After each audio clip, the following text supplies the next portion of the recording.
죄송합니다. 오늘 야고보서 3장 1절에서 12절 말씀으로 같이 보도록 하겠습니다. 한 절씩 교독하겠습니다. 내 형제들아, 너희는 선생된 우리가 더 큰 심판을 받을 줄 알고 선생이 많이 되지 말라.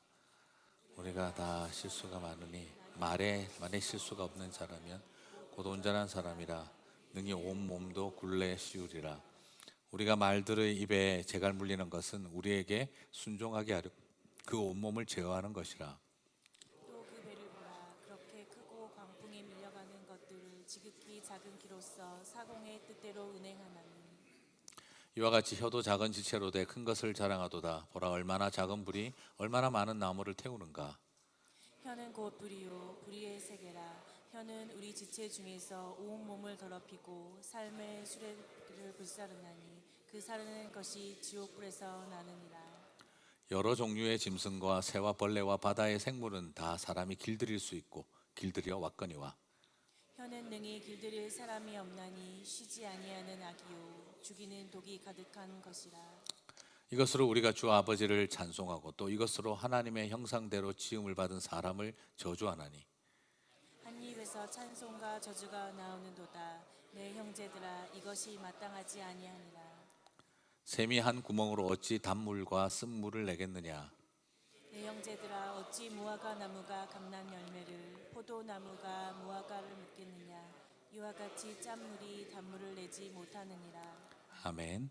자, 오늘 삶의 수레를 불사르는 혀라는 제목으로 또 야고보서 연석 강해 이어가도록 하겠습니다. 자, 우리가 2장에서 제일 강력하게 다루었고 또 야고보가 도전하는 것이 있었습니다. 그게 2장 끝에서 행함이 없는 믿음은 죽은 믿음이다. 행함이 없는 믿음은 죽은 믿음이다 라고 하는 그 메시지를 들었습니다.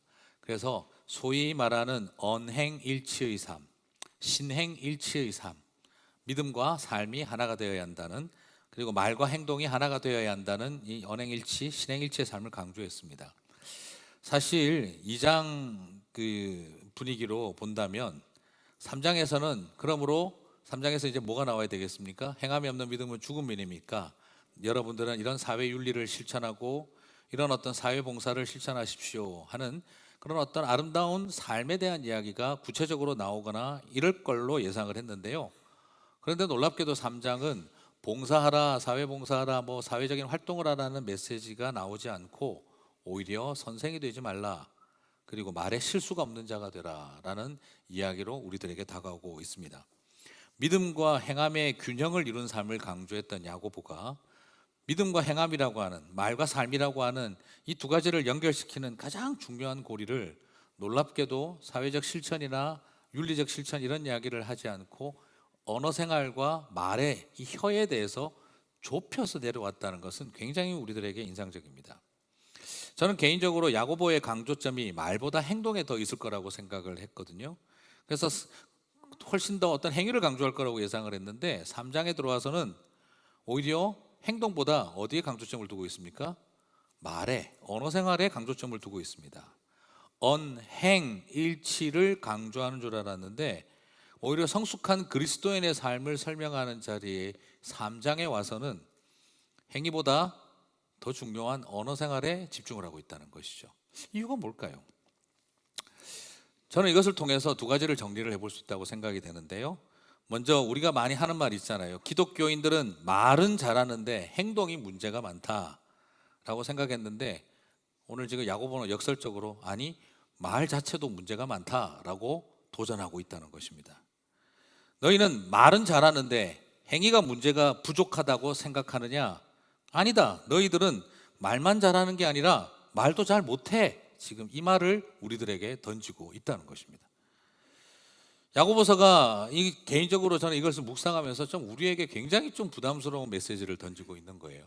우리는 말은 잘하는데 행실에 문제가 좀 있어서 정신 차리라고 지금 야고보가 말하는 줄 알았더니 대단히 죄송한데 여러분은 말도 잘 못합니다 라고 지금 우리들에게 도전하고 있다는 것입니다. 사실 오늘 이 말씀은 되게 부담이 됐습니다. 그리고 두 번째로 오늘 이 의미는 첫 번째는 말도 잘 못한다는 것이고, 그 다음 두 번째는 나름 여러분들 중에도 행위를 잘하는 사람들이 있는 것 같은데 언어 생활에도 문제가 많다는 뜻입니다 라고 도전하고 있는 것입니다. 행함이 부족한 것보다 위험한 말을 더 많이 하고 있다라는 것이죠. 이장이 입술로는 봉사를 말하면서 삶으로는 봉사하지 않고 사는 것, 행하지 않고 살아가는 것에 대해서 위선적이라고 했다고 한다면 3장은 우리들에게 말도 문제가 많다는 이야기이기도 하고, 일부는 행함이 있는 듯하나 말은 여전히 문제가 많다라고 우리들에게 역설적으로 도전을 하고 있다는 것이죠. 몸으로는 봉사활동하고 좋은 일 많이 하는 것처럼 보이면서 이웃을 속이고 사기를 치고 사람들을 거짓말로 괴롭히는 일을 하면서도 좋은 활동을 하고 있는 것, 그것에 대한 언어 생활도 위선적인 거라고 이야기를 하고 있다는 것입니다. 말은 번지르하게 하면서 잘못 사는 것도 위선적인 거지만, 열심히 뭔가 착한 행실, 기독교적인 활동을 하는 것처럼 하면서도 여전히 언어 생활이 문제가 있다면 그것 또한 위선적이라는 것을 우리들에게 말해주고 있다는 것이죠. 예전에 어떤 분이 그런 이야기를 하더라고요. 교회 다니는 사람들이 말만 번지르하다고 실망을 했는데 요즘은 말이라도 좀 번지르했으면 좋겠다는 생각이 듭니다. 그렇게 말을 할 때 되게 좀 역설적인 말에 충격을 받았어요. 이게 어쩌면 지금 야고보가 말하고 있는 메시지이기도 합니다. 행함이 없는 죽은 믿음을 이야기하던 야고보가 2장에서 지금 3장에서는 행함이 있으면서 죽이는 말을 하는 우리들의 모습에 대해서 도전하고 있다는 것입니다. 행함이 없는 믿음은 죽은 믿음이지만 행함을 하면서도 죽이는 말을 할 수 있는 게 우리들이라는 도전은 오늘 굉장히 야고보의 서늘한 챌린지가 우리를 향해 있다는 걸 발견하게 됩니다. 그래서 말하지 않습니까? 총은 눈앞에 있는 사람을 죽이지만 말은 지구 반대편에 있는 사람도 죽일 수 있다. 그럼 사실 그러나 총도 눈앞에 있는 사람도 잘 못 죽여요. 군대에서 이렇게 권총 가지고 이렇게 훈련을 할 때 보여주더라고요. 그래서 권총을 만약에 앞에 누군가가 딱 들고 권총을 겨냥하면 피하지 마라. 피하다가 맞는다. 그 이야기를 하더라고요. 무슨 말인지 이해가 가십니까? 하도 오발이 많이 나는데 권총은 가만히 있으면 피해갈 걸 피하다가 맞는다는 거죠. 그러면서 우리 그 선임하사가 하신 말씀이 이 권총으로 사람을 죽일 수 있는 가장 확실한 방법을 가르쳐 주겠다. 때려서 죽일 수 있다. 그 이야기를 하시더라고요. 그러면서 월남전에서 총알을 쏜 것과 총탄으로 죽은 사람의 사망자 숫자를 비교를 하면 2,000발 중에 한 발이래요.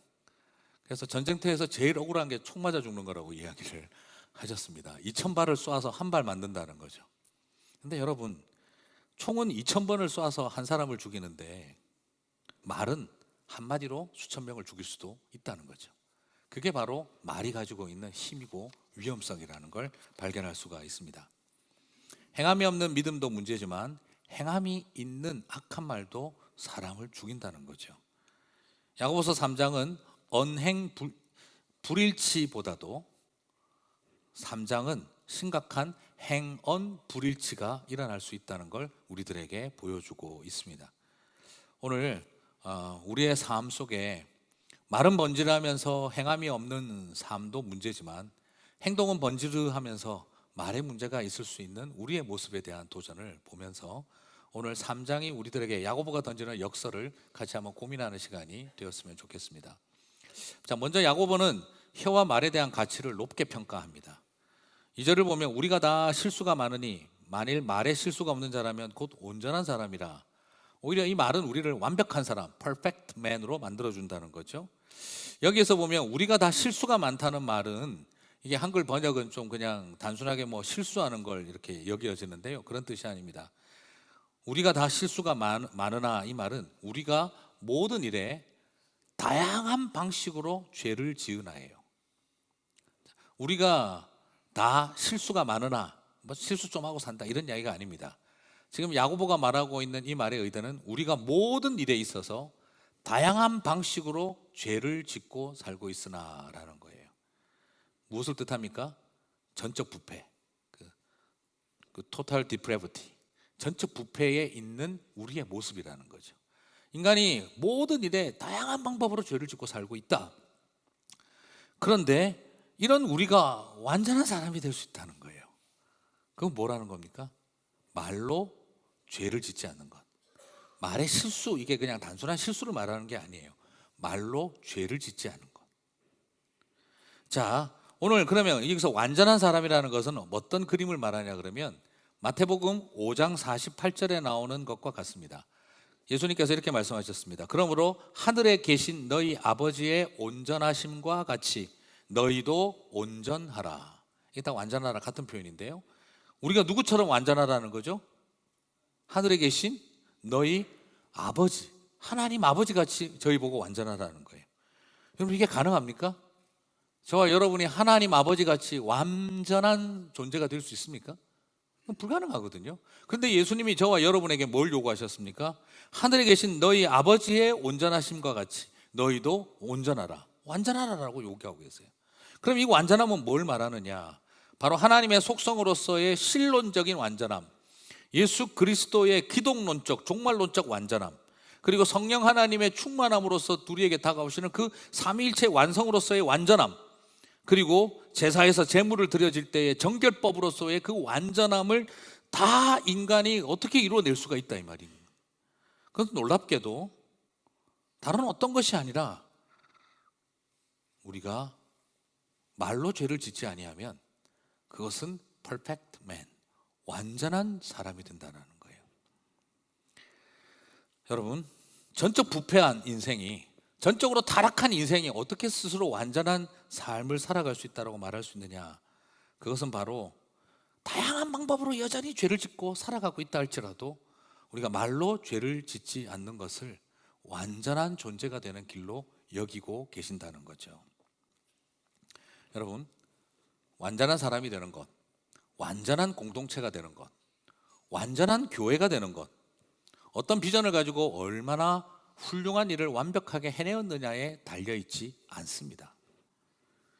말에 실수가 없는, 말로 죄 짓지 않는 개인, 말로 죄를 짓지 않는 공동체, 그리고 말로 죄를 짓지 않는 교회가 되는 일, 그것이 우리를 완전한 존재로 만들어가는 것입니다. 야고보는 오늘 말합니다. 3절에서 이 말이라고 하는 것은 말을 순종시키고 몸을 돌리게 만드는 제갈과 같은 것이고, 그리고 4절에서는 이 혀는 광풍에 밀려가는 배를 사공의 뜻대로 운전할 수 있고 운행할 수 있는 키 역할을 하는 것이 혀라고 이야기를 합니다.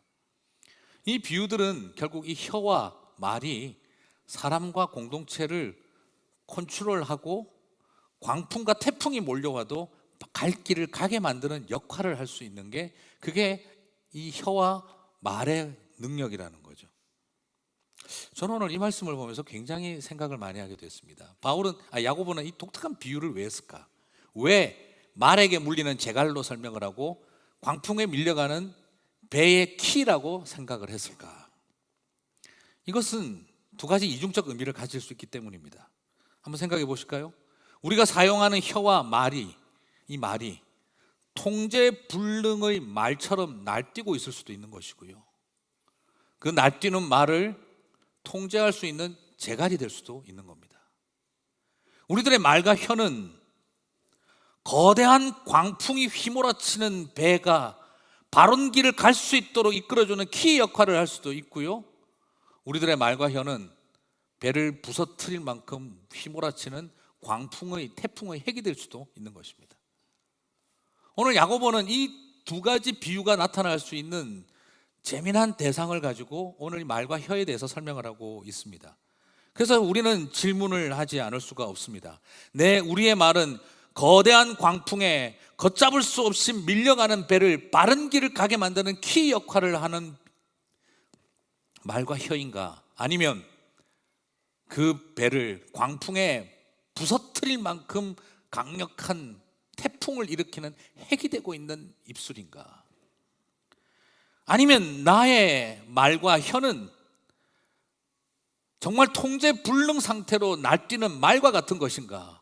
아니면 나의 말과 혀는 그 통제 불능의 말을 제어하는 제갈 같은 역할을 하고 있는 것인가?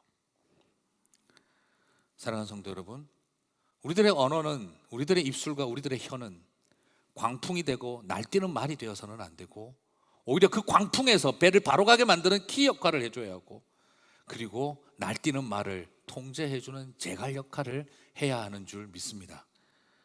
그렇습니다. 많은 일에 실수가 많아서 문제가 아닙니다. 우리가 많은 일에 다양한 방식으로 죄를 지어서 문제가 되는 게 아닙니다. 전적 부패한 인간은 어쩔 수 없는 똑같은 죄인입니다.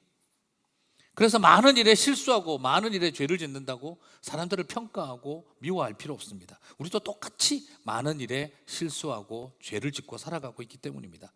그러나 오늘 야고보는 우리에게 많은 일에 완벽하게 살라고 그래서 요구하는 게 아닙니다. 성도는 많은 일에 죄 짓지 않고 완벽하게 살아야 한다, 이걸 말하는 게 아닙니다. 오히려 많은 일에 실수하고 살더라도 말에 있어서 말을 통하여 죄 짓고는 살지 마라. 오히려 지금 그걸 우리들에게 도전하고 있다는 것이죠. 오늘 야고보의 도전은 굉장히 우리를 놀라게 합니다. 그렇구나, 우리는 이 시대에 광풍과 같은 혀를 사용하고 있는가, 아니면 그 광풍이 일어나는 배를 가게 만드는 키로서의 혀를 사용하고 있는가? 우리의 혀는 통제불능에 날뛰는 말인가, 아니면 우리의 혀는 통제불능으로 날뛰는 말을 통제하는 제갈 같은 역할을 하는 것인가? 우리는 거기에서 나의 혀는 어떻게 사용될 것인가를 선택할 수 있습니다. 말은 이처럼 우리를 완전하게 만드는, 퍼펙트맨이 되게 만드는 통로가 되기도 하지만 말은 정말 동시에 굉장히 위험한 것입니다. 6절은 이것을 어떻게 표현하고 있는지 보면은요, 혀는 곧 불이요 불의의 세계라. 혀는 우리 지체 중에 온몸을 더럽히고 삶의 수레바퀴를 불사르나니 그 사르는 것이 지옥불에서 나느니라. 여러분, 오늘 이 표현을 보면 혀는 곧 불이요 불의의 세계요 지옥불이라고 이야기를 하고 있어요. 여러분, 죽은 다음에 지옥에 간다, 이건 얼마나 끔찍한 현실입니까? 그보다 더 끔찍한 것은, 또 그만큼 끔찍한 것은 지금 내가 사는 현실이 지옥 같은 세상이라면 그것도 굉장히 끔찍한 일이겠죠. 여러분, 죽어서 지옥 가는 것도 끔찍하고 내가 사는 세상이 지옥 같은 곳이라고 하면 그것도 끔찍한 일인데, 오늘 야고보는 한 가지 더 끔찍한 이야기를 하고 있어요. 내 입안에 지옥이 있다는 거예요. 내 입안에 지옥이 있다는 거죠. 내 입안에 지옥불이 있다는 거예요. 여러분, 지옥 가는 것을 두려워하고 지옥 같은 현실을 사는 것을 두려워하면서 내 입안에 지옥불을 가지고 살아간다는 것을 우리가 끔찍하게 여기지 않고 있다고 야고보는 도전하고 있는 것입니다. 여러분, 우리 지옥하면 제일 많은 상징이 뭐예요? 꺼지지 않는 불이 타오르고 있는 곳. 물론 그 에스키모에 가서 그렇게 가르치면 안 돼요. 처음에 에스키모 사람들에게 선교하러 가신 선교사님이 지옥은 꺼지지 않는 불이 있다고 했더니 전부 다 거기 가겠다고 그렇게 이야기를 하셔서, 할 수 없이 지옥은 영원히 녹지 않는 얼음이 버티고 있는 곳이라고 이렇게 했더니 갈 데가 아니라고 그렇게 이야기를 했다고 하는 거죠. 자, 우리 보통 지옥이라면은 불이라고 하는 이미지를 가지고 있죠. 지옥불이 지옥에 있는 게 아니라 그 지옥불이 내 입의 혀가 그 불의의 세계에서 온 불이라는 거죠. 여러분, 사람의 말이 지옥불인 경우가 많아요. 우리들의 입을 통해서 사람을 살리는 말이 나올 수도 있지만 우리들의 입을 통해서 지옥의 화염이 쏟아져 나올 수도 있다는 거죠. 그래서 놀랍게도 천국 가고자 소망하는 사람들이 입에는 지옥을 담고 살아갈 수 있다는 거예요. 그래서 하는 말이 있지 않습니까? 입술의 30초가 마음의 30년이다. 무슨 말입니까? 남편이 아내에게 던진 30초의 말이 아내의 가슴에 30년의 한이 되기도 하고, 남편이 던진 30초의 말이 아내의 가슴에 30년의 한이 되기도 하고, 부모가 던진 그 한마디의 말이 자녀의 가슴에 30년의 한이 되고, 자녀가 던진 한마디의 말이 부모가 무덤까지 갈 때까지 한이 되는 말이 되기도 한다라고 하지 않습니까? 그게 말이 가지고 있는 무서움이에요. 이번에 그 KPCA 총회에 장로님들과 함께 갔었는데, 새벽 예배 때 북한에서 31개월간 억류되었다가 풀려나신 그 임현수 목사님께서 아침 새벽 경건에 간증을 하셨어요. 너무 아픈 이야기, 너무 가슴 아픈 이야기, 또 정말 기도해야겠다는 생각이 드는 그런 간증들을 많이 들었는데, 그 간증 중에 오늘 설교와 관련된 내용이 있어서 말씀을 좀 드릴게요. 임현수 목사님이 그 갇혀서 이제 노동 교화소에 있을 때 간수 중에 2명이 정말 그 아들 같은 이 젊은 간수들이 그 중에서 딱 2명이, 딴 사람들은 그렇게 안 하는데 두 명이 너무너무 언어 폭력을 많이 했다는 거예요. 그냥 입으로 옮기기도 힘든 욕과 비난과 그리고 조롱과 비아냥거리는 말들을 너무너무 많이 해가지고 정말 사람의 독한 말이 얼마나 강한지 한 대도 때리지 않고 고문도 없는데 그 언어 폭력을 감당을 할 수가 없겠더라는 거예요.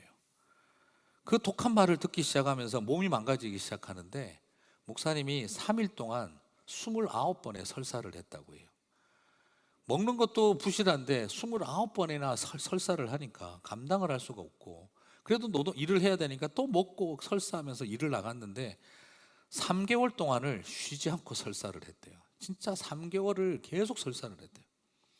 그렇게 되니까 나중에 그 노동교화소 소장도 답답하고 걱정이 됐는지 이게 잘못되면 큰일 나니까 자기를 불러가지고 면담을 하자고 해서 만났다고 합니다. 그래서 소장이 하는 말이, 아니 음식을 이상한 걸 주는 것도 아니고 다른 문제가 없는데 왜 한 달, 지금 석 달째 설사를 하고 있느냐, 왜 3개월 동안 이렇게 설사를 하고 있느냐라고 하니까 목사님이 그냥 이야기를 했다 그래요.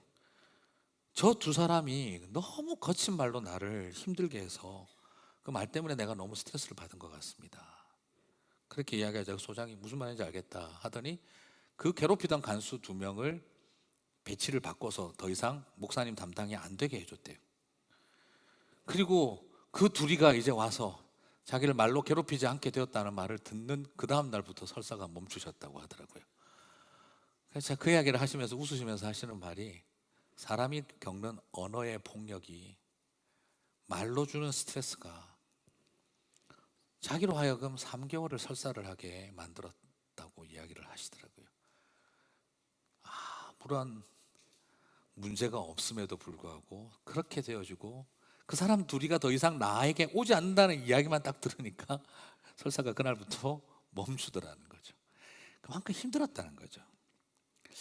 그 간증을 듣고 오늘 설교를 준비하면서 이게 혀가 삶의 수레바퀴를 불사른다는 말이 무슨 말인지를 알 수 있을 것 같습니다. 여러분, 삶의 수레를 불태운다가 아니고 삶의 수레의 바퀴를 불태운다고 그랬어요. 무슨 뜻일까요? 밑에서부터 그냥 바퀴가 불타오르기 시작을 하는 거예요. 앞에서 말이 아무리 당겨도 가지도 못하고 서 있지도 못하는 존재가 되어버립니다. 인생이라고 하는 수레에 앞에서 말이 아무리 힘차게 당겨줘도, 뭐 20마력으로 당겨줘도 바퀴가 불타버리면 그 수레는 가지도 못할 존재가 되고 그냥 질질 끌리거나 뒤집어질 존재밖에 되어지지 않는다는 거죠.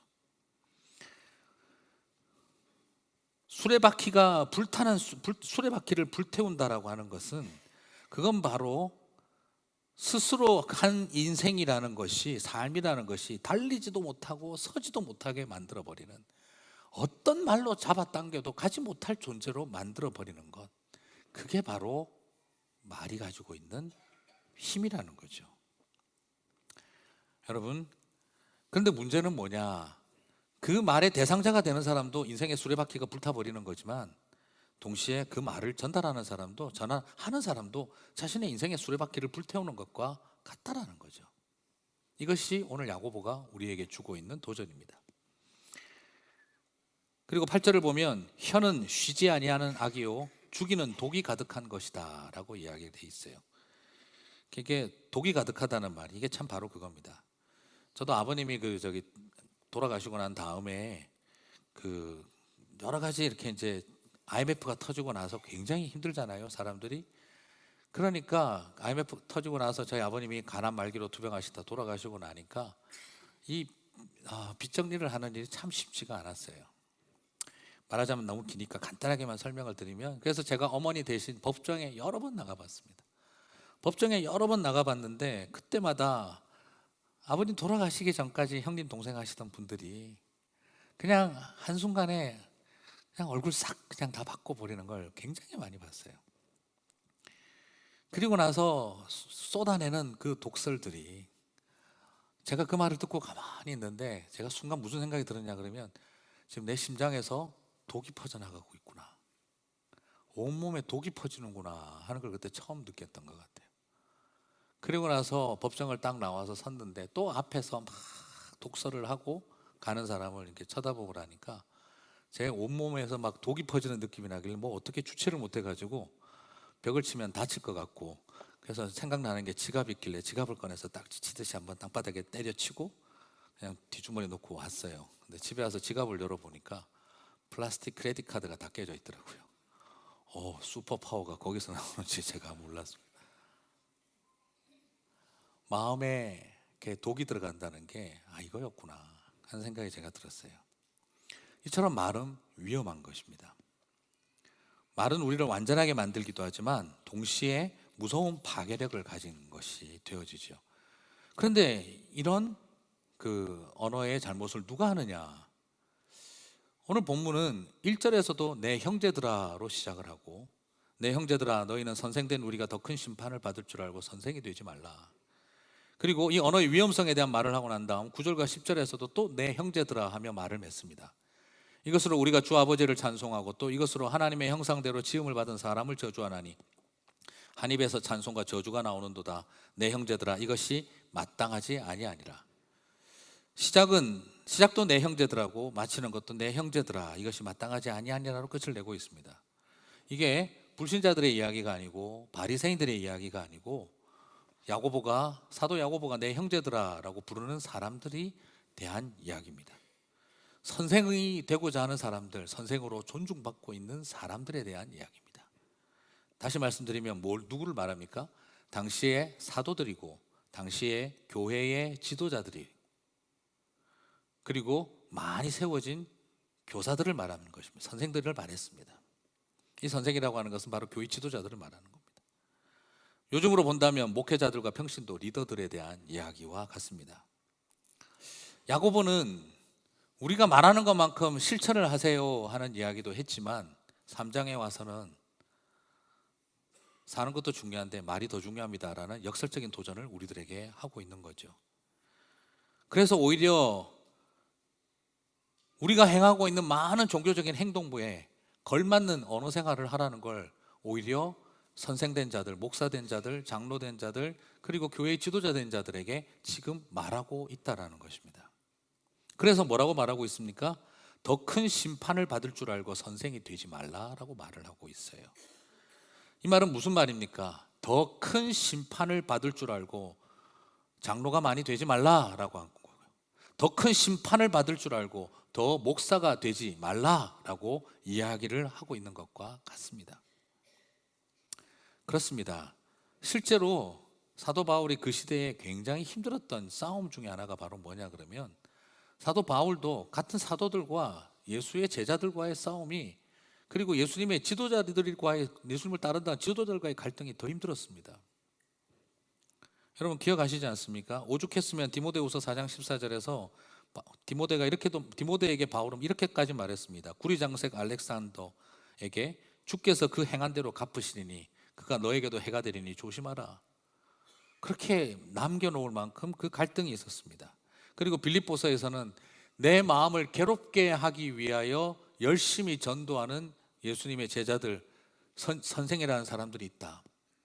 그래도 나는 상관없다. 예수의 이름만 전해지면 되는 거 아니냐.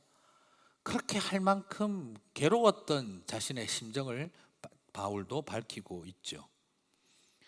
그래서 우리는 여기에서 발견하는 것이 바로 뭐냐면 그 시대에 이런 형태의 갈등이 굉장히 많았다는 겁니다. 다르게 표현하자면은 예수님 그 시대 때에, 이 야고보서가 쓰여지던 시대 때에 이 선생이라고 불리우는 자들은 랍비들로서 바리새 학파에서 공부를 꽤 많이 해야 됩니다. 그래서 선생 되기가 쉽지가 않았어요. 그런데 예수님이 오시고 성령님이 임재가 있고 난 다음부터는 교회 안에는 좀 선생이 약간 그 공부의 양으로 이런 걸로 따지면 좀 쉽게 되는 성향이 있었어요. 무슨 말이냐 그러면 바리새파의 선생이 되려면 공부 무진장 많이 해야 되는데 이 사람들이 다 예수님을 모르잖아요. 그러니까 새로 선생이 되는 자들은 바리새파 출신들이나 이런 사람들은 바울 같은 사람이면 괜찮지만 그렇지 않은 사람들 중에서는 그냥 성령 불받고 공부를 많이 안 하셨지만 그래도 예수님에 대한 이야기를 말할 수 있는 그런 능력 있는 사람들이 많이 생긴 거죠. 이게 미국 교회에서도 똑같이 있었어요. 이게 올드 스쿨과 뉴 스쿨의 차이입니다.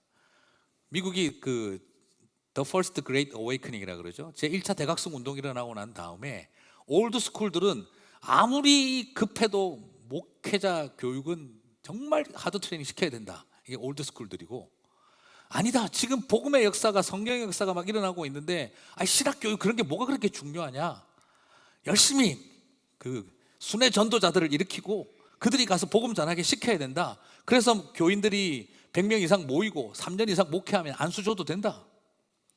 그래서 침례교회 중에서 일부 중에서는 신학 공부 안 하고도 목사님이 될 수 있어요. 미국 목회자들 중에서도. 그게 뉴스쿨의 전통이에요. 그러다 보니까 그 당시 시대에 교사가 난무했습니다.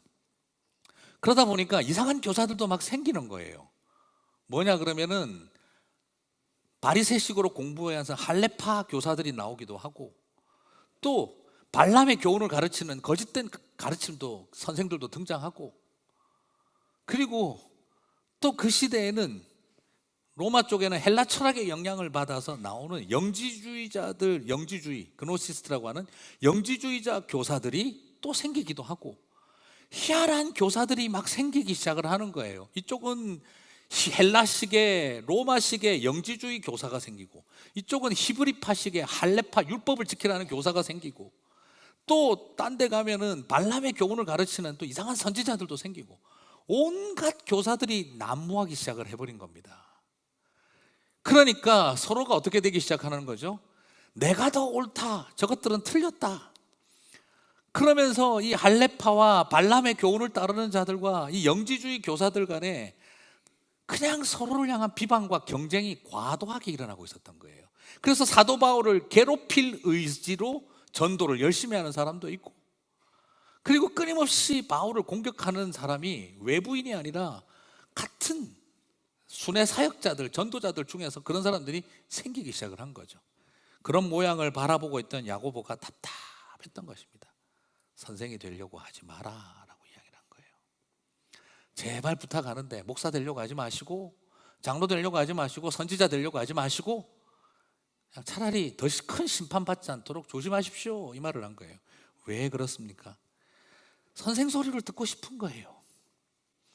그러다 보니까 칭찬받고 인정받고 싶은 그 마음 때문에 내가 그 경지에 올라가지 못하면 방법이 뭐가 있을까요? 그 경지에 가 있는 사람 끌어내리면 되는 거예요. 그래서 스스로가 성장하는 길을 선택하지 않고 상대를 끌어내리는 방법을 찾기 시작을 한 거죠. 내가 올라갈 수 없으면 올라간 사람들 끌어내리면 된다라고 생각하기 시작을 한 거죠. 그렇기 때문에 오히려 지금 야고보가 교회의 지도자들에게 말하고 있는 겁니다. 여러분이 바로 그런 무서운 죄를 짓고 있습니다 하는 것이었죠. 오늘 이 말씀을 보면서 굉장히 큰 마음의 부담을 갖게 되어집니다. 오늘 저도 이 말 때문에 말을 많이 하게 됐는데요, 제가 저 마음에 굉장히 깊은 부담이 생깁니다. 사랑하는 성도 여러분, 오늘 우리 모두에게 주시는 메시지라고 저는 믿습니다. 특별히 목회자들과 또 장로님들과 우리 리더십들이라고 하는 분들에게 주시는 메시지라고 저는 생각합니다. 끌어내리면 되는 방법, 우리도 모르게 쉽게 쓸 수 있습니다. 올라가기 위한 노력보다 끌어내리는 노력이 더 쉽습니다. 내가 거기까지 올라가는 노력을 하는 것보다 저 사람 끌어내리는 게 훨씬 덜 힘듭니다. 그리고 재미있을 수도 있습니다. 그게 우리에 있는 무서운 유혹입니다. 오늘 총회 갔다 오고 나니까 저도 지금 끌어내리고 싶은 사람이 한둘이 안 보여요. 안 보이는 게 아니에요. 그냥 막 목사님들 한 막 200명 만나고 오니까 그냥 마음에 안 드는 인간들 왜 그렇게 많은지, 제일 먼저 생각나는 게 저것들 어떻게 끌어내리지, 이 생각부터 먼저 나더라고요. 우리 안에 있는 굉장히 큰 싸움입니다. 오늘 결론은 말을 하지 말라가 아닙니다. 결국 뭘 말하느냐면 그 욕망을 내려놓으라는 거예요. 인정받고 싶고 선생처럼 되고 싶은 그 욕망을 내려놓으라는 거죠. 그것만 내려놓으면 될 수 있을 텐데 하는 야고보의 도전이 있는 겁니다. 그렇습니다. 야고보는 말은 잘하는데 행동이 문제가 많다는 걸 말하는 게 아니라 우리들이 말도 잘 못하고 있다라고 이야기를 하고 있는 것이죠. 오늘 온전한 말이 다시 회복되기를 바랍니다. 오늘 말씀을 맺으면서 베드로전서 3장 8절 11절을 한번 읽어보고 싶습니다. 같이 한번 읽어볼까요? 마지막으로 말하노니 너희가 다 마음을 같이하여 동정하며 형제를 사랑하며 불쌍히 여기며 겸손하며 악을 악으로 욕을 욕으로 갚지 말고 도리어 복을 빌라. 이를 위하여 너희가 부르심을 받았으니 이는 복을 이어받게 하려 하심이라.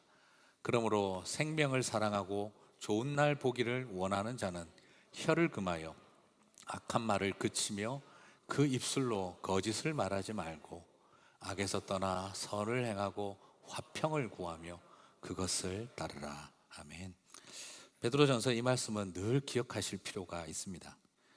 생명을 사랑하고 좋은 날 보기를 원하는 자는 혀를 금하며 악한 말을 그치며 그 입술로 거짓을 말하지 말라. 그리고 화평을 따르라 라고 합니다.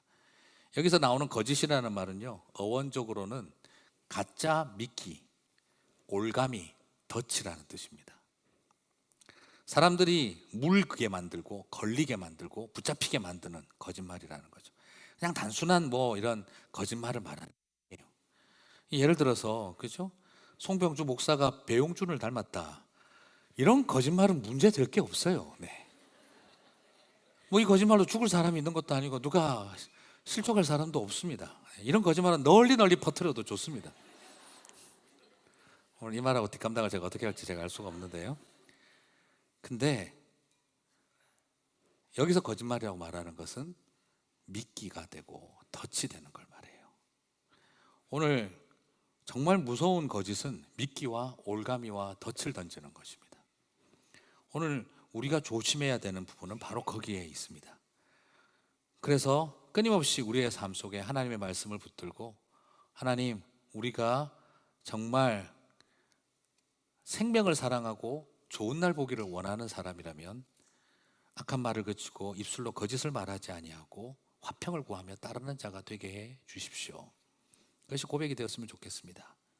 베드로는 이것을 소명으로까지 오늘 설명을 하고 있습니다.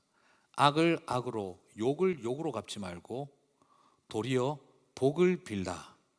이를 위해서 너희가 부르심을 받았나니.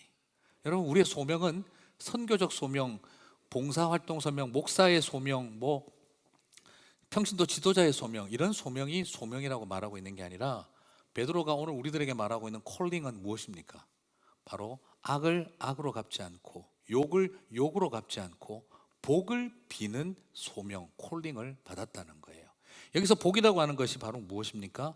바로 그 복은 창세기에서 하나님이 아담과 하와를 만드실 때 주셨던 복, 땅을 정복하고 다스리는 삶, 그리고 여자의 후손의 복, 아브라함에게 이어주셨던 그 복이 축복, 물질적인 축복이 아니에요. 바로 십자가와 부활을 상징하는 예수 그리스도의 복을 말하는 겁니다. 바로 우리에게 뭘 해야 되느냐?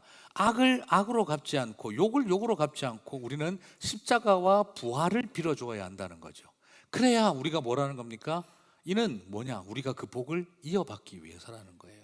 우리가 바로 그 복을 이어받기 위해서는, 바로 구원의 복을 이어받기 위해서는, 여자의 후손의 복을 이어받기 위해서는 우리가 해야 할 일이 바로 뭡니까?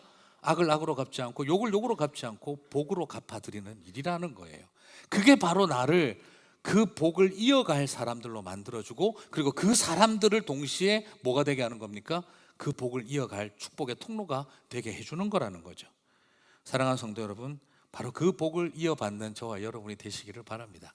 그리스도인으로서 우리는 소명받았습니다. 오늘 우리 시대에 가짜 뉴스가 너무 많습니다. 가끔 보면 기독교를 믿는지 카톡교를 믿으시는지 헷갈리는 분들이 있으십니다. 좀 우리의 마음속에 온전한 마음을 붙잡고 다시 하나님 앞에 엎드려야 되고, 걸려 무너지게 만드는 덫을 너무 놓아서는 안 됩니다. 그런 미끼를 던져서도 안 됩니다.